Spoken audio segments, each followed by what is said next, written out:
en el libro de los Hechos, en el capítulo 17, y pueden ir buscándolo, voy a leer el versículo 6, que dice, gracias mi hermanito, estos que trastornan al mundo entero han venido acá. La fe cristiana como en su impacto, trastornando todo lo que era la estructura del mundo antiguo. Es increíble el alcance de esta pequeña expresión. Han venido a esta ciudad estos hombres que trastornan el mundo entero. Antes de leer la cita completa, quiero leer un fragmento de la carta número 70 de Jerónimo.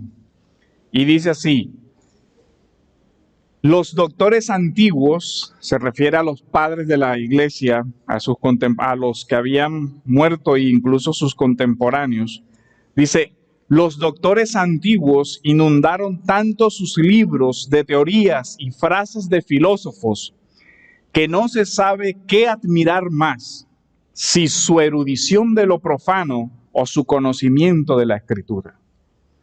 Es interesante la frase de Jerónimo, dice, los padres sabían tanto la filosofía de su momento y la antigua, que dice Jerónimo, uno no sabe qué asombra más, si su conocimiento tan vasto y profundo de la cultura y del pensamiento de su tiempo y del antiguo, o su cultura y su pensamiento y profunda comprensión de las Sagradas Escrituras.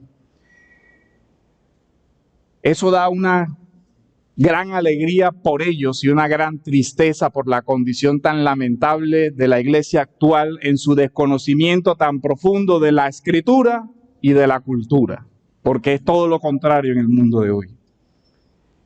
Cuando uno lee los textos de la patrística se sorprenden la facilidad como ellos dialogaban con aquellos que eran la cúspide de la cultura de su época, sin ninguna pena, a la altura tanto intelectual como moral de cualquier pensador de su época.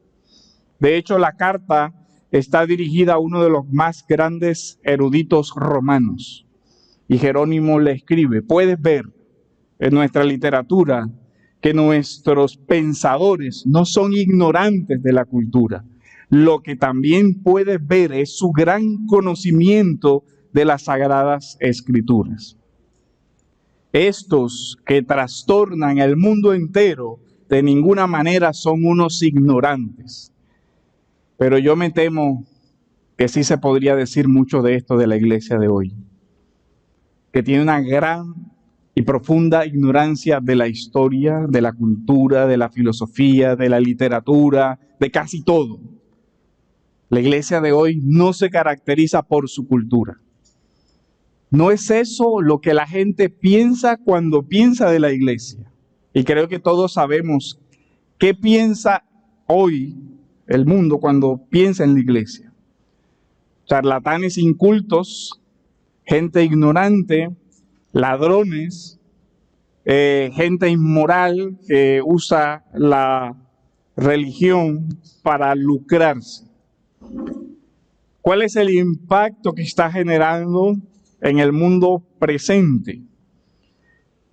No es la iglesia la que con ínfulas de victoria sale a decir, estamos transformando el mundo, como muchos hoy en la arrogancia y desconocimiento del efecto real de los valores cristianos en la cultura salen a decir, nuestra iglesia es una iglesia que impacta. ¿Impacta qué?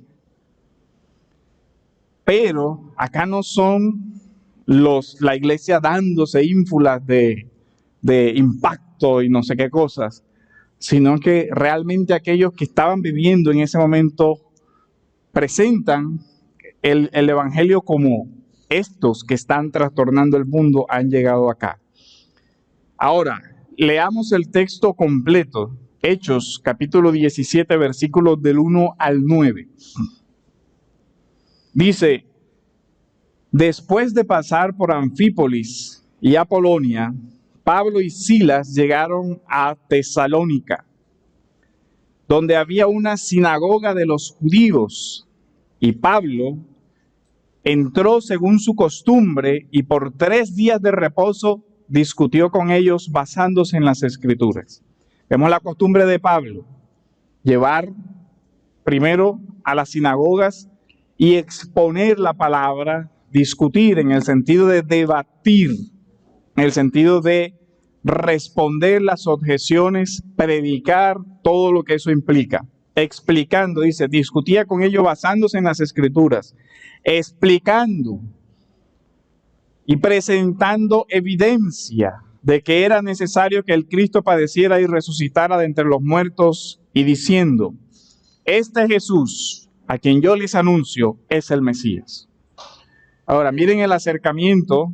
Todos conocemos el acercamiento de Pablo cuando se encontraba en el escenario de la sinagoga. ¿A qué se refería? ¿A dónde se remitía como la fuente de la autoridad? Dice, la Escritura. ¿Qué hacía con la Escritura? Primero la exponía, luego la explicaba y luego presentaba las evidencias de por qué en Jesús se cumplía lo que la Escritura decía. Vemos un procedimiento que sirve como modelo hoy para la predicación de la palabra de Dios.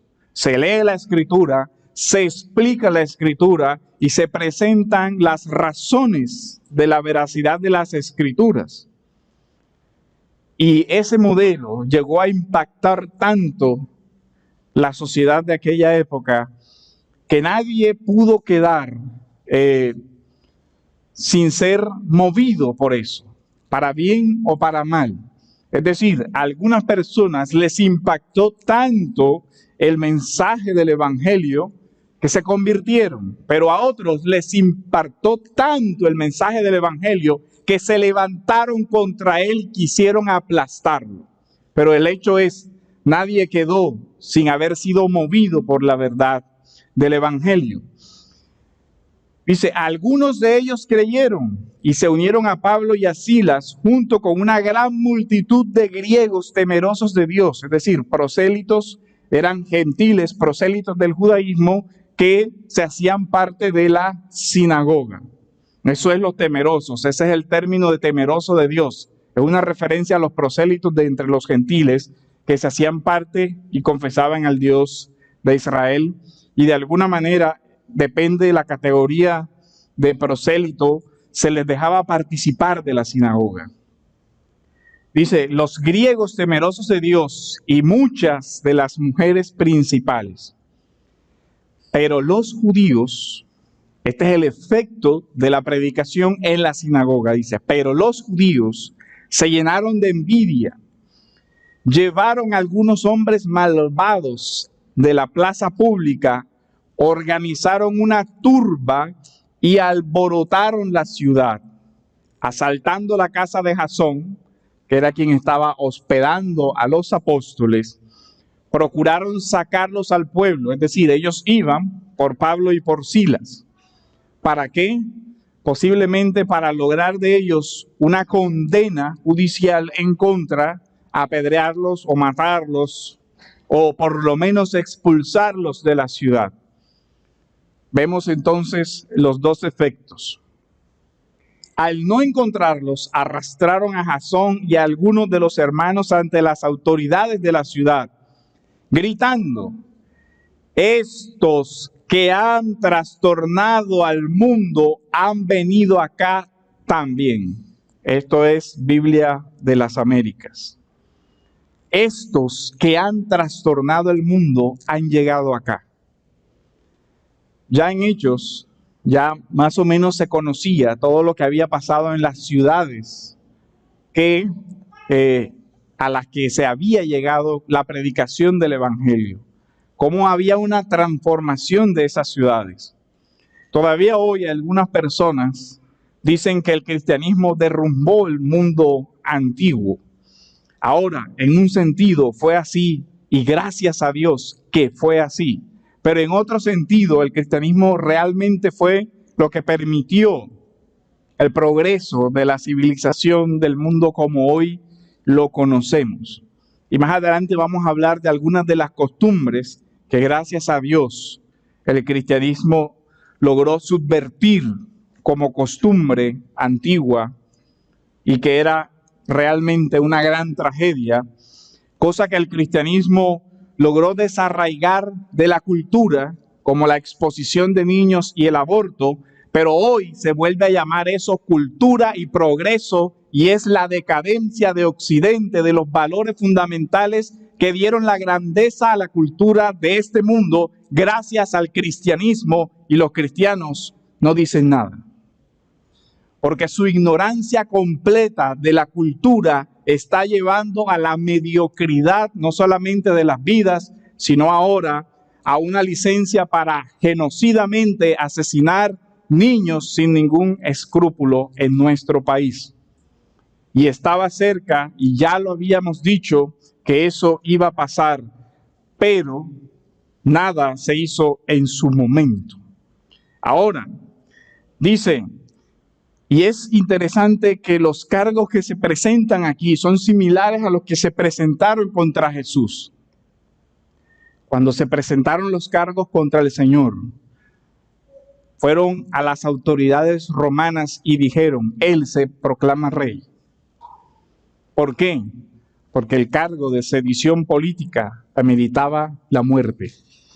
Entendemos entonces cuál era la intención de aquellos que buscaban a Pablo y a Silas. Buscar una condena, por lo menos de pena capital. Lo que estaba en juego aquí era la vida de quienes estaban predicando el evangelio. Semejante a lo que pasó ya en la época del Señor, alborotaron a la multitud para que pidieran una sentencia de muerte.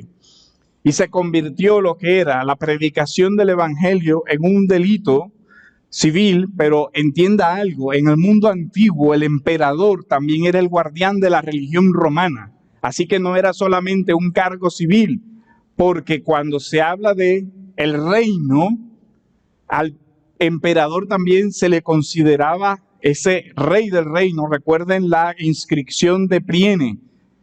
Ha nacido el Salvador del mundo, y se refería al emperador romano. El evangelio ha sido hoy sacado a la luz, y no se refería a Cristo, se refería al emperador romano. Las buenas nuevas eran el nacimiento del emperador, porque el emperador era quien traía la paz. De tal manera que alterar de alguna manera la paz romana, pues tenía una consecuencia bastante grave. Esa era la intención de presentar el cargo como estos están de sedición, se están levantando contra el emperador. Y por eso dicen, todos ellos actúan contra los decretos del César. Miren la mentira, es un falso testimonio realmente. La intención de los apóstoles nunca fue directamente derrocar el imperio romano. No fue el propósito de la iglesia. Pero eso no quiere decir que el efecto con el tiempo no fuera ese, porque sí fue ese. Todo imperio terrenal que es subvertido en sus valores esenciales termina cayendo. Ahora, los efectos, y ahora lo vamos a ver, lo notaron ellos antes de esto y después en Éfeso se volvió a ver. Los plateros se levantaron y dijeron, esta predicación puede acabar con la cultura nuestra y por lo tanto con nuestra vida religiosa, con nuestra vida económica, con nuestro modelo de todo. Y en Éfeso también hay un alboroto y los plateros sí entendieron, si ellos siguen predicando esto, el templo de la diosa Diana va a caer en descrédito. Y si eso sucede, nuestro negocio se va al traste y nos vamos a empobrecer porque toda nuestra cultura se alimenta de nuestra idolatría y de nuestra creencia religiosa, y eso puede suponer un gran cambio para nosotros. ¿Por qué? Porque el cristianismo fue a derrocar la economía de Éfeso. No, porque el evangelio tenía una consecuencia, incluso como dicen los economistas, no intentada. No era ese el principal propósito. Ellos iban a anunciar ¿qué? El reino de Dios. Pero en una ciudad construida sobre la idolatría, que todo giraba. La carne que se vendía en el mercado era la carne que se sacrificaba a los ídolos. Entonces los creyentes comenzaron a decir, no podemos comer esa carne. ¿Y qué pasaba con la venta de esa carne en la medida en que la población cristiana crecía? ¿Cuál era el efecto? ¿Cuál era el efecto de que se dejaran de vender las artesanías de los templos, las esculturas de las diosas de plata, que mucho de las personas vivían directa o indirectamente de ese negocio? ¿Qué pasaba ahí? Así que en alguna medida ellos entendieron algo muy intuitivamente, pero esta predicación va a tener efectos sobre cosas que no son solamente la salvación del alma. Lo entendieron y por eso trataron de convertir el cargo que era la predicación del evangelio en un cargo de naturaleza civil para que la pena fuera no solamente la expulsión, sino eliminar eso. Y alborotaron, ellos dicen, todos ellos actúan contra los decretos del César. ¿Cómo? Diciendo que hay otro rey, Jesús. Ahora ya el Señor había aclarado, mi reino no es de este mundo. No era el propósito del Señor construir un imperio supranacional, mundial, como parece que sí es el objetivo de muchos, incluyendo cristianos que no se sabe cómo entienden el reino de Dios. Dice, y alborotaron a la multitud y las autoridades de la ciudad oían esto. Pero después de recibir una fianza de Jasón y de los otros, los soltaron. Porque no encontraron, la razón del cargo que les estaban imputando y porque no eran ellos, no eran Pablo y Silas, simplemente ellos lo estaban hospedando. Y al parecer Jasón era una persona muy importante en la ciudad, de tal manera que, en primer lugar tenía cómo pagar la fianza. Y lo otro, por el trato que recibe, se ve que las autoridades le tenían cierto respeto. Ahora, en este punto, hay que ver cuáles han sido las actitudes que ha tenido la iglesia frente a la cultura.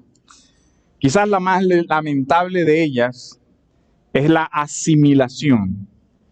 Simplemente asimilar todo lo que es moda cultural, porque hay que estar a la moda, hay que estar al día. Entonces, si allá el rap es lo que manda la parada, pues la iglesia tiene que introducir esto porque es lo que es estar al día. Si allá afuera está, la moda de lo que sea, entonces la iglesia entra en la moda. De tal manera que simplemente es un seguir a la cultura de una forma crítica, asimilando todo, porque evidentemente no hay un conocimiento, una erudición de las Escrituras. Lo que decía Jerónimo, la erudición de las Escrituras es lo que permite que la iglesia pueda tener límites claros y conceptos precisos sobre cómo enfrentar a este mundo para ser ese elemento transformador, la sal y la luz. Junto a esa actitud de asimilar todo de forma pasiva, también está otra, por lo general, muy de los grupos, místicos y muy común en nuestra cultura, y es de rechazo absoluto. Todo allá afuera es malo, ¿cierto? Se condena en general. Todo lo que no sea esto es malo, y es malo todo. Entonces, la tecnología es mala, hay que vivir por allá en qué sé yo, todavía con los caballos y todo el tema, porque todo es malo, el celular es malo, la televisión es mala. El malo no es el celular, el malo es usted y su mal uso del celular y etcétera. Las cosas en sí no tienen una categoría moral, porque las acciones humanas son las que tienen categoría moral. Así como el computador puede ser una gran bendición en la vida de alguien, su mal uso, y eso no es culpa del computador, porque así de irresponsables somos, que la culpa la tiene el celular. Sí, ¿acaso el celular se maneja solo? Bueno, cuando lo haga de pronto hablamos de eso, pero no hay responsabilidad moral en los robots porque no tienen conciencia. Pero nosotros, si hacemos algo dañino con un robot, culpables seríamos nosotros, porque lo programamos, así de sencillo. Así lo hayamos programado irresponsablemente para que haga quién sabe qué cosa. El responsable es el que ejecuta la acción moral y es consciente de ella, o por lo menos consciente de lo que eventualmente pueda generar esa acción. Ahora, ¿cuál es el problema de este acercamiento? Es una generalización que desconoce una doctrina que para muchos también es desconocida, de la gracia común de Dios. ¿Se acuerdan?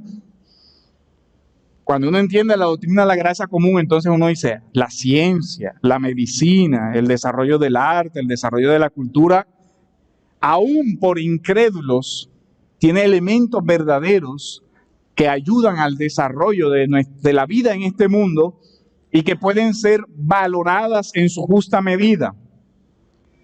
Y el problema ahí es, ¿cuál es el criterio para valorar en su justa medida todas esas cosas? La Escritura. Pero aquí hay puntos difíciles. ¿Cuál es el criterio para evaluar desde la Escritura, qué sé yo, la clonación humana y todo lo que está pasando? Entonces la mayoría de las personas que han crecido en un ambiente que les ha enseñado el biblicismo entendido como la idea de todo debe tener un mandato expreso en la Escritura o una prohibición expresa en la Escritura. Entonces, como en ninguna parte dice no clonarás, la Biblia no dice nada de la clonación, que hagan lo que quieran con el material genético de los seres humanos y mañana quién sabe qué locura iremos a experimentar. O temas tan sencillos como la Biblia no dice no fumarás. La conclusión, ahí no comamos y bebamos, sino fumamos y muramos, no pasa nada, porque según ese criterio, la Biblia no prohíbe, y como no lo prohíbe expresamente, cada quien puede hacer lo que quiera. Pero hemos de recordar que la Escritura tiene toda una cosmovisión que se construye también desde lo que hay implícito en los textos. Y podemos decir, el cuerpo es templo del Espíritu Santo. No es necesario un mandato, una lista infinita de no fumarás, no comerás en exceso azúcar, no harás esto, no harás lo otro, no harás lo otro. No, se entiende que hay un principio de mayordomía cristiana. Yo debo cuidar el templo que me ha sido suministrado. Luego entonces voy a cuidar cómo duermo, qué como, no fumar, no hacer esto, no hacer esto otro. Ese es un acercamiento diferente. El otro acercamiento es un acercamiento que parte de un reconocimiento de lo valioso que hay en el mundo y recordemos que todas las cosas han sido creadas por Dios. Todas las cosas también han sido objeto de la corrupción de la caída. Luego tenemos en el mundo, en la realidad material, y en la construcción artificial que ha hecho el hombre con los elementos materiales, que sería la cultura, elementos que corresponden todavía a la expresión de la imagen y semejanza de Dios en el hombre, aún en el hombre caído, que todavía tiene una razón, que todavía tiene la capacidad de pensar y desarrollar cosas positivas. Un ejemplo, la medicina. Nosotros vemos el gran aporte que la ciencia médica ha hecho al bienestar humano. Pero eso es malo porque no lo hacen los cristianos. Algunos piensan todavía así. No hemos salido de la Edad Media. Todavía. Y así, mucho del pensamiento sigue moldeándose de esa manera. Ahora, eso ha sido una respuesta extrema ante la asimilación de todo que han hecho algunos. Yo me guardo, ¿y me guardo cómo? Bueno, rechazo todo. Eso es otro problema. No estás solucionando nada. Estás creando también un daño, porque también las personas dentro de la iglesia necesitan conocer y tener acceso a muchas otras cosas. Y es terrible cuando hoy todavía muere un niño por un tratamiento tan sencillo como la aplicación de la insulina. ¿Por qué? Porque la farmacia viene de farmaqueia y fármaco era brujería, entonces la medicina es brujería.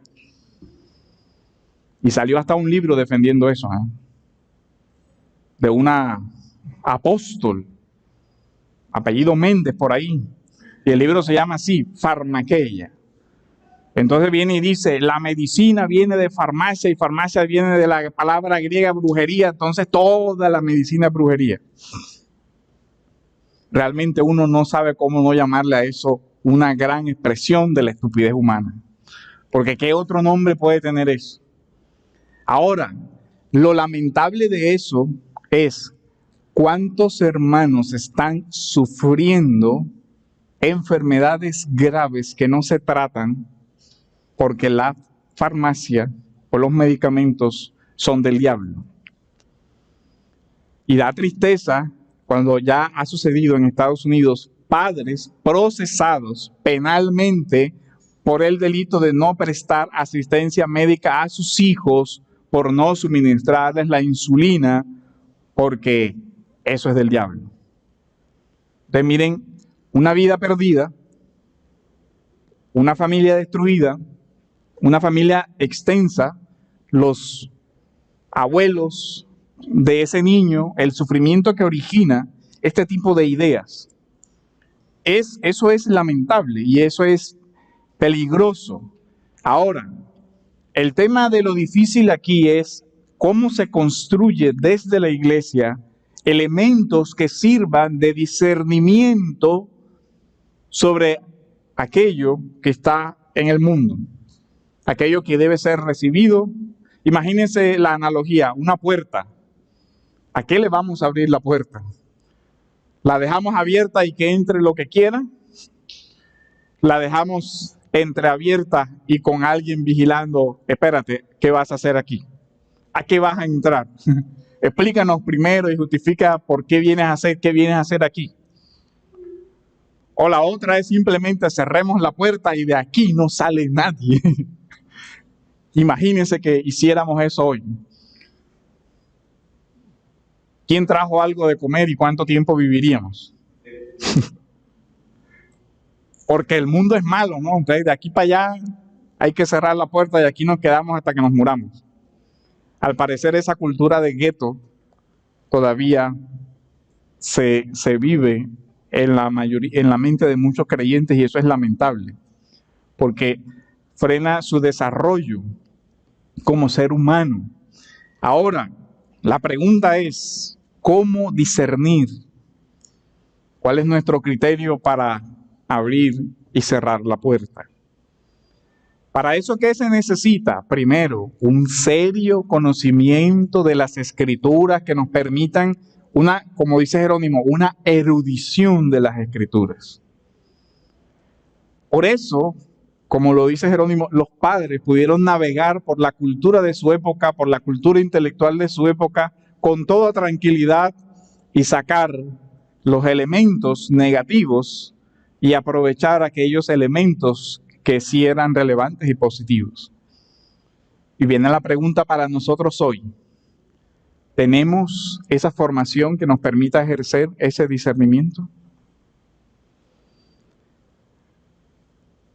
En las huellas de la historia y del tiempo nosotros podemos ver que es un lugar teológico porque vemos la providencia de Dios actuando en la historia. Vemos ver cómo el pueblo de Dios escogió la luz del Evangelio y cómo la predicación del Evangelio disipó las sombras de oscuridad y de muerte del mundo antiguo. Porque también hay otra idea, no, todo tiempo pasado fue mejor. Y ahora vamos a ver algunos de los elementos del mundo antiguo que gracias a Dios el cristianismo revertió. pero que hoy se está revirtiendo actualmente. Estos hombres, y es notable recordar quiénes eran estos hombres, eran hombres comunes y corrientes. Estos hombres han trastornado al mundo entero. Ahora han llegado aquí. El contexto es importante. Ahora, miren esto, Hechos 16, un capítulo anterior, del 19 al 24, dice de la siguiente manera.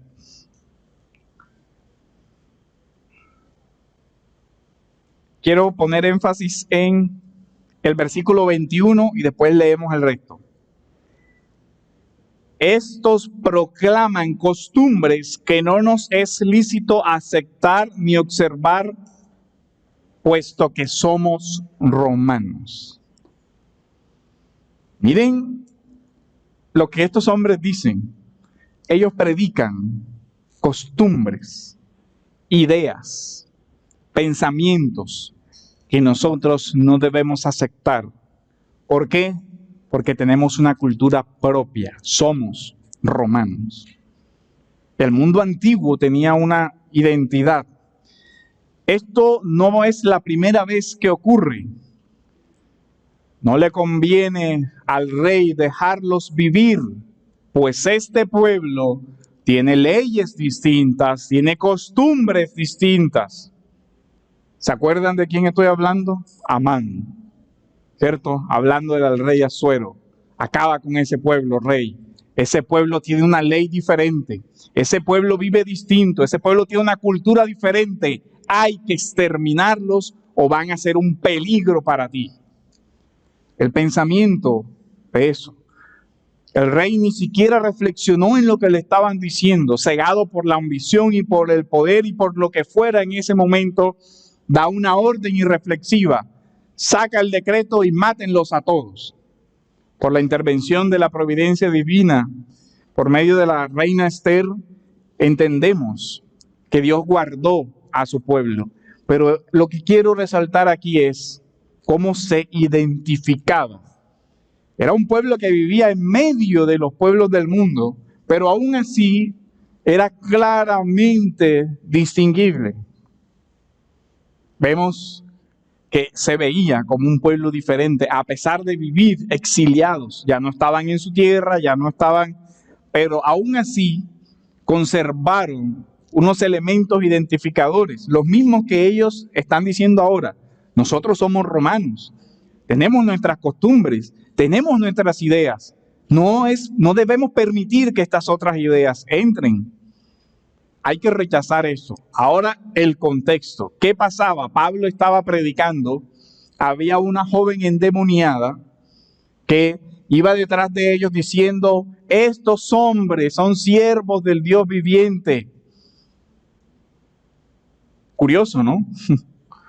Para todo el que cree en visiones, bueno, lo que estaba diciendo la bruja, la endemoniada, era cierto. Estos hombres predicaban el evangelio y eran siervos del Dios viviente. Entonces, a veces los demonios atinan, ¿no?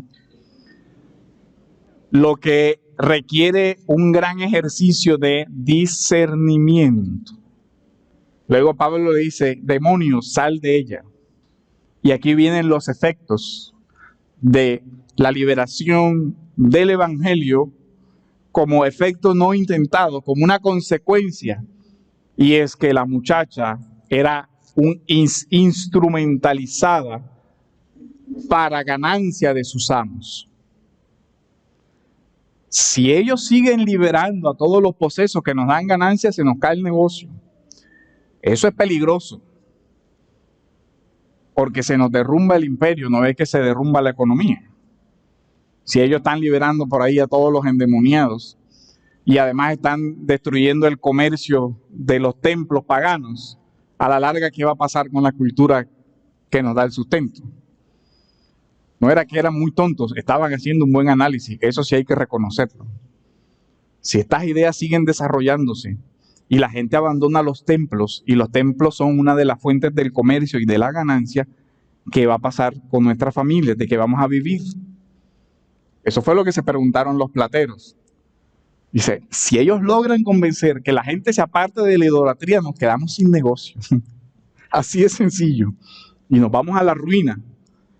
Ahora, Hechos 16, del 19 al 24, dice, pero cuando sus amos vieron que se les había ido la esperanza de ganancia para ellos, o sea, cuando la mujer fue liberada del demonio, prendieron a Pablo y a Silas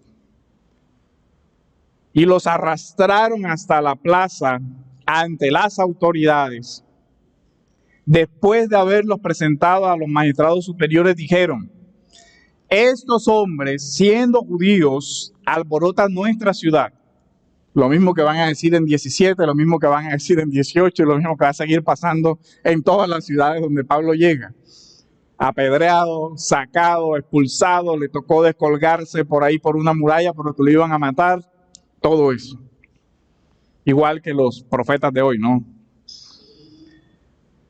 Estos hombres, siendo judíos, alborotan nuestra ciudad y proclaman, predican, enseñan y proclaman costumbres que no nos es lícito, 2, aceptar ni observar,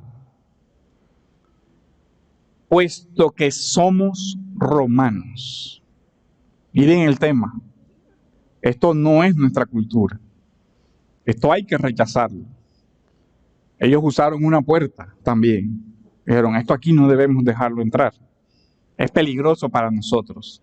La multitud se levantó contra ellos y los magistrados superiores, rasgándose sus ropas, ordenaron que los azotaran con vara. Después de darles muchos azotes, los echaron en la cárcel, ordenando al carcelero que los guardara con seguridad, el cual, habiendo recibido esa orden, los echó en el calabozo interior y los aseguró con el cepo. Esto sucedió apenas unos cuantos años después de que el Señor Jesús tocara esta tierra, muriera y ascendiera a los cielos. Hombres sencillos y humildes, entre los cuales no había ni muchos instruidos, ni muchos ricos, ni muchos sabios, como dice Corintios. Sin embargo, estos hombres pobres enriquecieron al mundo y el mundo notó que algo pasaba en las vidas de los discípulos de aquel hombre de Nazaret. Tenían un poder diferente porque tenían una vida santa, una vida capaz de afectar todas las cosas que hacían. Vemos en un Pablo que declara en Corintios, soy lo que soy por la gracia de Dios.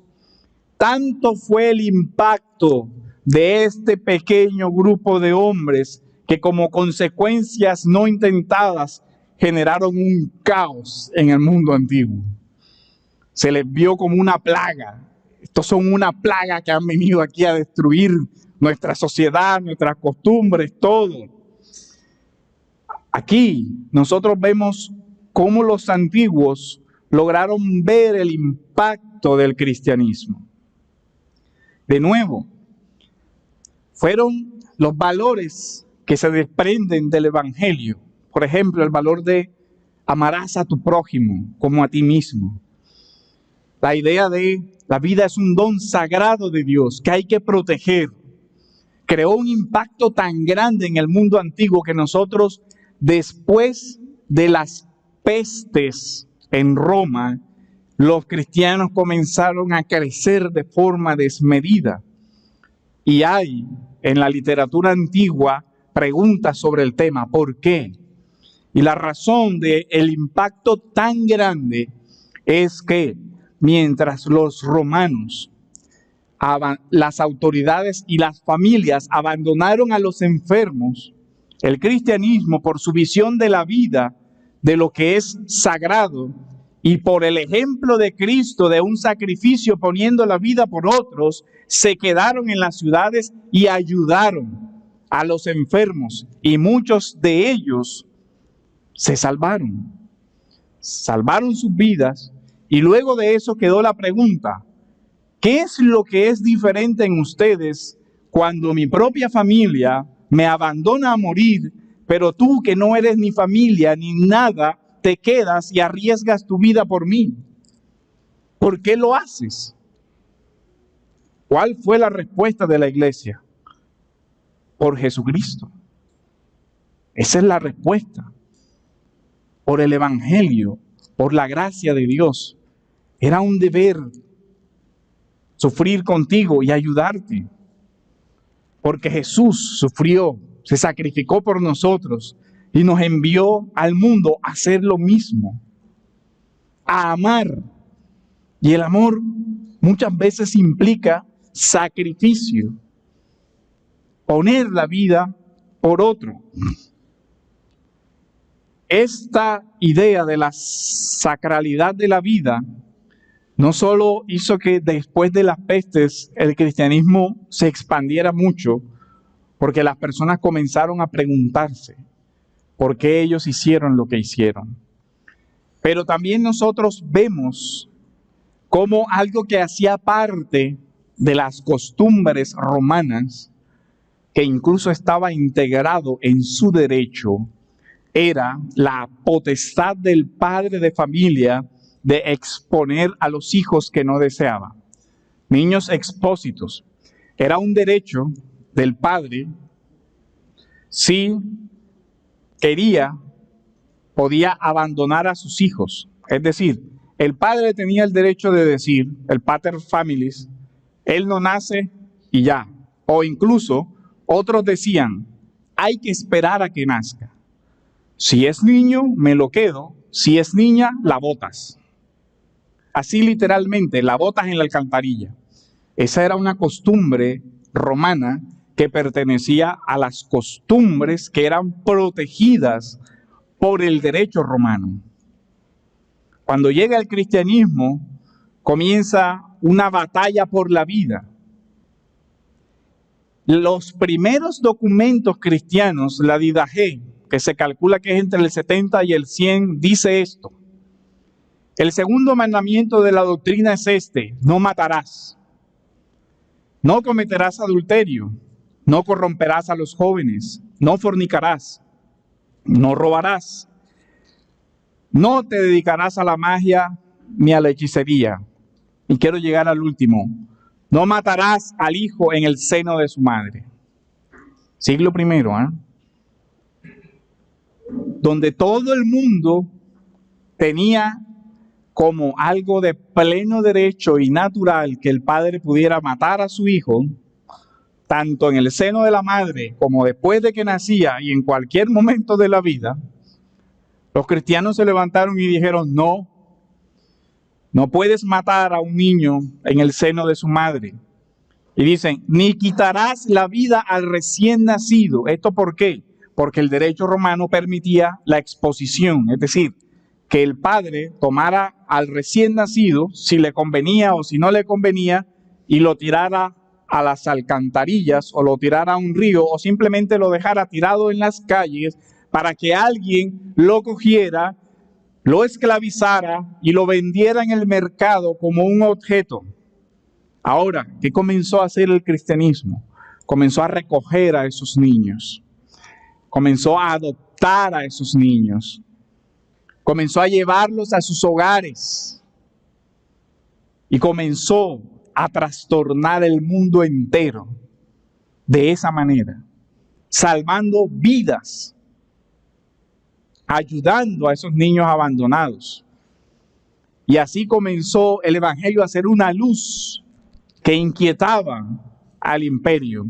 ¿Por qué esta gente hace esto? Esto venía incluso ya, obviamente, de la antigua tradición judeocristiana. Josefo, el famoso historiador judío de las guerras y las antigüedades, en su Contra Apión escribe: la ley ordena educar todos los niños y prohíbe que la mujer se provoque un aborto. Una mujer culpable de este delito es una infanticida porque destruye un alma y disminuye la raza. Josefo. Finalmente, un abogado cristiano, Tertuliano, escribe en su Apología, en el siglo II, para nosotros, ya que el homicidio está prohibido, no nos es lícito siquiera acabar con el feto dentro del útero. Impedir que nazca es una aceleración del homicidio y no hay diferencia entre acabar una vida de alguien que ya ha nacido o la de alguien que va a nacer, porque también este último es un hombre. Tertuliano, siglo II. ¿Qué dijo nuestra Corte en el año 2022? No es persona, no tiene derecho a la vida, puede ser aniquilado porque sí. Pero el cristianismo ha dicho siempre en su historia lo contrario. Y ir contra la corriente representó cárcel, cepo y todo lo demás. Hace poquito vi un pronunciamiento de la Corte. Se está criticando mucho el fallo.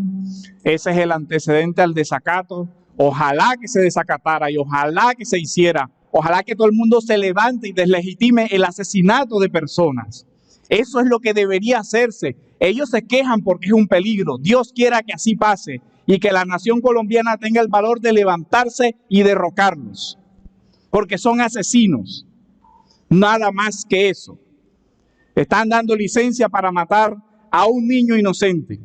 Pero las contradicciones que rayan en la estupidez humana dice, ¿quieres matar al niño que es el resultado de una violación? ¿Quién cometió el delito? ¿El niño?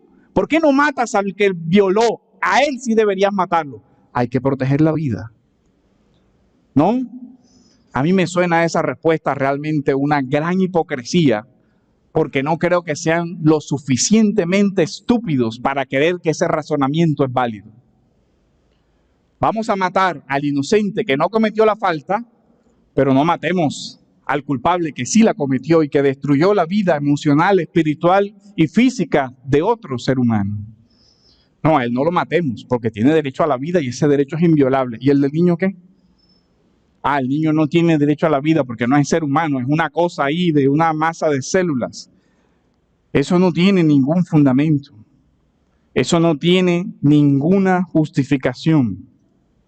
El Evangelio impactó tanto la vida de las personas que en un mundo donde la inquietud, el afán y la miseria espiritual de la humanidad, aparece una esperanza. Y el mundo comenzó a preguntarse, ¿ellos por qué hacen eso? ¿Qué es lo que le pasa a esta gente recogiendo niños en las calles? ¿Están locos o qué? Las niñas no tienen ningún valor, ¿para qué las rescatan? Y lo mismo pasó en India. Salió un misionero loco a decir allá, ¿por qué vamos a matar a la esposa cuando el esposo muere? ¿Qué sentido tiene eso? ¿Por qué vamos a matar a la niña? ¿Por qué vamos a hacer esto? Y comenzó a dar una pelea que muchos consideraron absurda en su momento. Vas a cambiar toda una cultura de miles de años, una cultura de muerte. Pero el Evangelio fue impactando. Y él dijo, no, la Biblia dice no matarás. La vida de una mujer no está dependiendo de que si el hombre vive, entonces si él muere hay que quemarla a ella también. Eso no puede ser parte de una cultura. Y qué curioso que el feminismo de hoy nunca ha dicho nada sobre eso.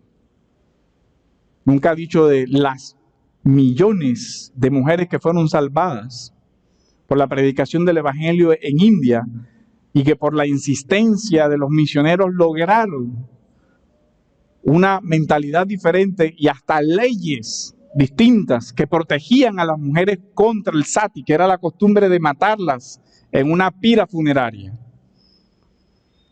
Ahora, esto llegó a impactar el mundo antiguo tanto que Plinio el Joven, por el año 100, obtuvo el consulado bajo el imperio de Trajano. y tenía una gran amistad y confianza con el emperador, y escribió una carta a Trajano desde Bitinia. Esta carta constituye un documento interesantísimo sobre la excepcional expansión del cristianismo en el mundo antiguo. Plinio el joven le pregunta al emperador: ¿qué tengo que hacer con esta gente que se llaman cristianos? Maestro, dice la carta, es una regla para mí someter a tu consideración todas las cuestiones de las que tengo dudas. ¿Qué podría hacer mejor para dirigir mi inseguridad o instruir mi ignorancia que preguntarte?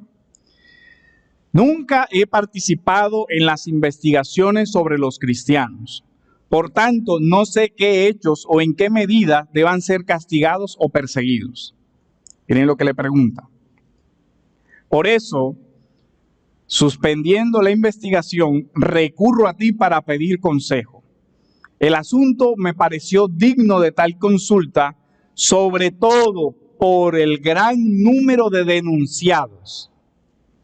Son muchos, de hecho, de toda edad, de toda clase social, de ambos sexos, los que están o serán puestos en peligro. Miren lo que le dice. ¿Qué debo hacer con los cristianos? ¿Los debo perseguir? ¿Los debo dejar? Contéstame, porque el asunto es delicado, que son muchísimas las vidas que están en peligro con la decisión que yo voy a tomar. Miren lo que entendía Plinio. No solo en la ciudad, sino también en las aldeas y por el campo, por donde se difunde el contagio de esta superstición. Así le llama Plinio. De hecho, me consta que los templos se habían quedado casi desiertos. Lo que después va a decir lo que pasó, lo que los plateros vieron en Éfeso, ahora lo confirma Plinio. Dicen, es tan grave el asunto que los templos, los grandes templos de las grandes ciudades están quedando vacíos. ¿Y qué pasaba con eso? Que muchas personas que vivían directa o indirectamente de esos grandes templos estaban quedando en la ruina. Debo detener esto, debo perseguirlos, son un peligro para el imperio, son un peligro para la cultura. ¿Qué debo hacer? Le está preguntando al emperador. Y de pronto le dice, no pienses que esto es una cosa pequeña. De hecho, uno entiende que por mucha amistad que tuviera con la familia del emperador y con el emperador, no era un asunto liviano que un procurador, un cónsul, mandara una carta al emperador para pedirle un consejo sobre eso. Tenía que ver que el asunto era muy delicado como para molestar al emperador con eso. Y efectivamente, comienzan de nuevo a ser frecuentes. Dice, y después dice que los templos que habían dejado casi desiertos comienzan de nuevo a ser frecuentados después de la persecución. Miren, él dice, el efecto fue que efectivamente se cumplió lo que los plateros habían entendido. Los templos comenzaron a disminuir. Pero cuando comenzó la persecución, otra vez comenzó a resurgir el culto de los templos. Y las ceremonias y rituales que se habían interrumpido hace tiempo, estamos hablando del 100, son retomados. Y por todas partes se vende la carne de las víctimas que hasta ahora tenía escasos compradores. ¿Se acuerdan el problema de Corintios? Comer lo sacrificado a los ídolos. Bueno, mucha gente dijo, no vamos a participar de eso. Entonces, todo lo que se sacrificaba después se vendía. Y como los cristianos dejaron de comprar esa carne tuvo escasos compradores. Miren todas las preocupaciones de Plinio, que le comenta a Trajano, no eran solo por las enseñanzas, sino por los efectos de las enseñanzas. ¿Qué está pasando? Se nos están cayendo los templos, se nos está cayendo esto. ¿Qué hacemos? ¿Los seguimos persiguiendo y los acabamos o los dejamos? Porque es que ya ha llegado a la medida también a ser insoportable. Son muchos. ¿Qué estaba diciendo? Oye, no, tampoco puedo matar a todo el imperio porque nos va peor. O sea, algo tenemos que hacer. No podemos seguir matando a todos los ciudadanos que se convierten al cristianismo porque y entonces muchos de ellos fueron torturados entonces para lograr que se revirtiera su creencia. Ahora, miren lo que sucedió en ese momento y comparemos lo que está sucediendo hoy. Voy a usar una cita de Martin Lloyd-Jones sobre este tema. Nuestro Señor atrajo a pecadores porque Él era diferente. Captó su atención y les acercó a Él porque sintieron que había algo diferente en Jesús. Y miren este análisis. El mundo espera que seamos diferentes. El mundo espera que la iglesia sea diferente. Y curiosamente, hasta el mismo mundo lo reclama.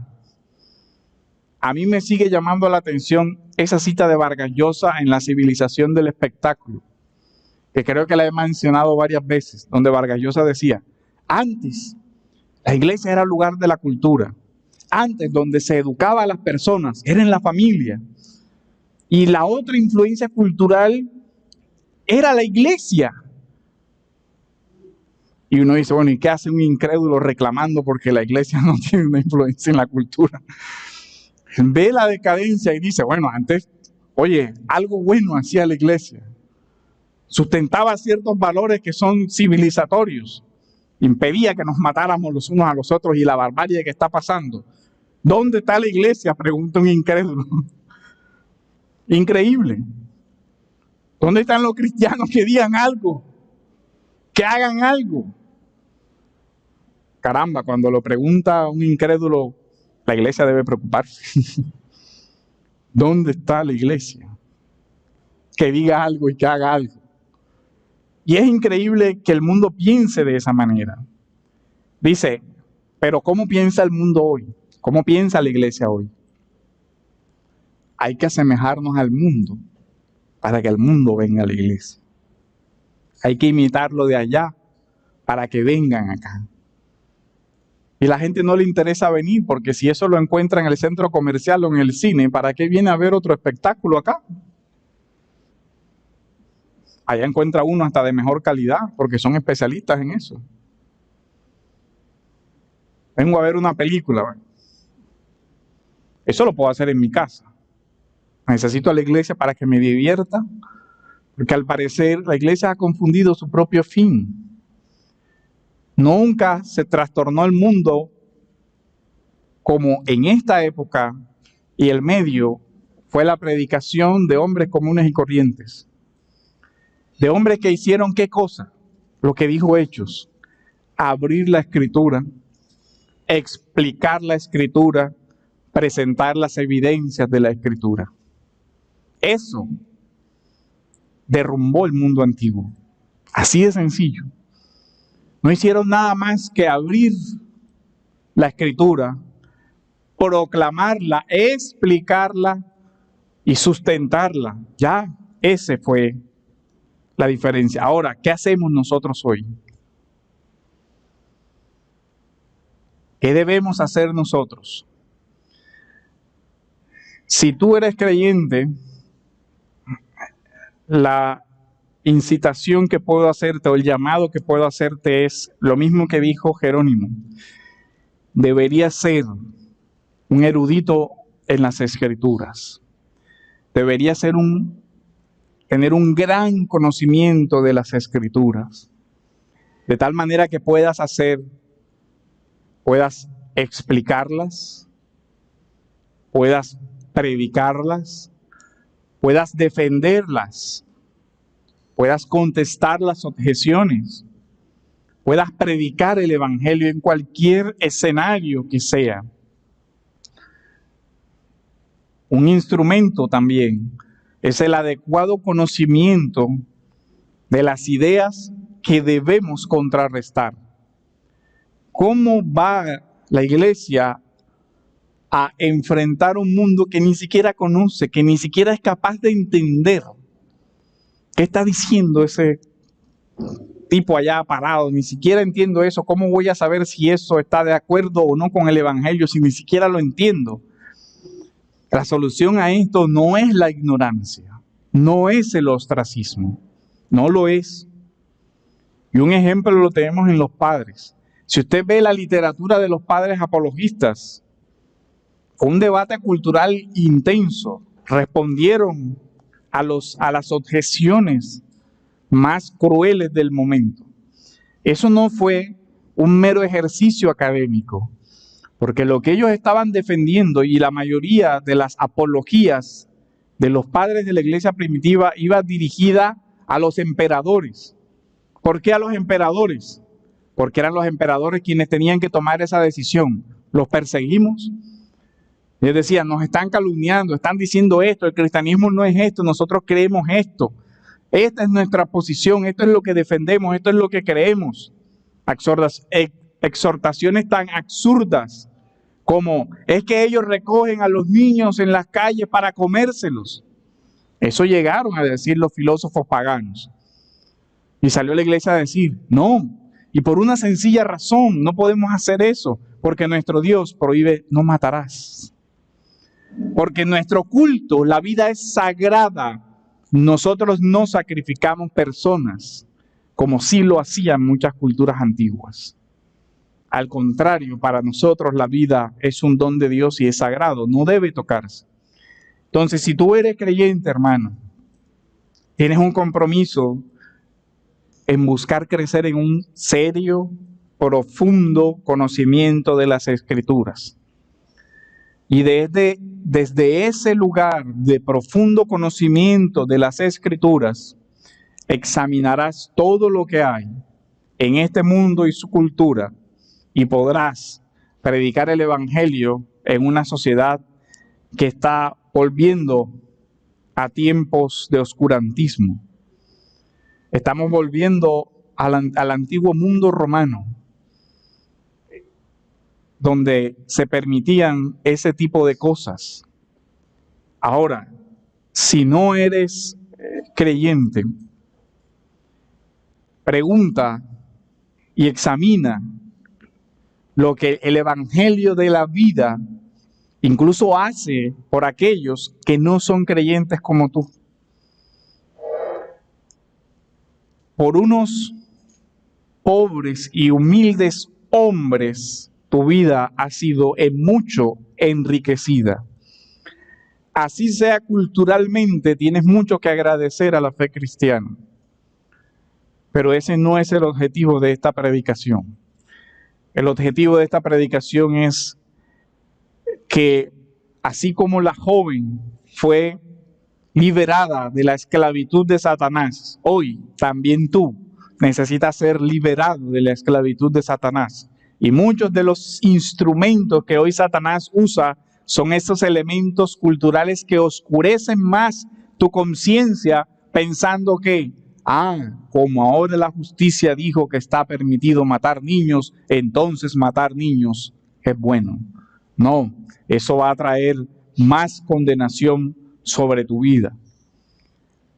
La gloriosa esperanza del cristianismo fue lo que Pablo le dijo a los efesios. Ustedes vivían sin esperanza y sin Dios en el mundo, pero hay una esperanza y hay un Dios en el mundo que salva y también juzgará en su tiempo todas aquellas cosas que esta cultura de muerte está construyendo para su propia muerte.